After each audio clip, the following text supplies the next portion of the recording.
నమస్కారం. ఘంటారావానికి స్వాగతం. ముందుగా ప్రధానాంశాలు. కోల్కతా మెడ్కోపై హత్యాచార నిందితుడికి జీవిత ఖైదు, 50,000 జరిమానా విధిస్తూ శిక్ష ఖరారు చేసిన సీల్దా కోర్టు.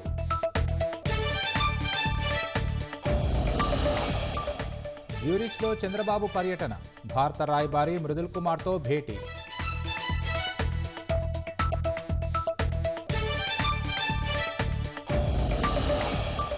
పంచాయతీల్లో సిబ్బంది లేమి సమస్య అధిగమించాలి, నిరంతర సేవలకు కొత్త మార్గదర్శకాలు రూపొందించాలన్న పవన్.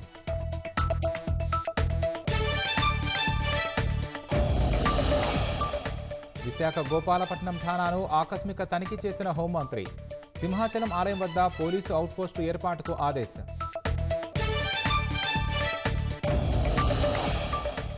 పరిశ్రమలకు భూములిచ్చి మోసపోయామన్న నెల్లూరు జిల్లా రైతులు, పరిహారం పెంచి ఉపాధి కల్పించాలని ప్రభుత్వానికి విజ్ఞప్తి.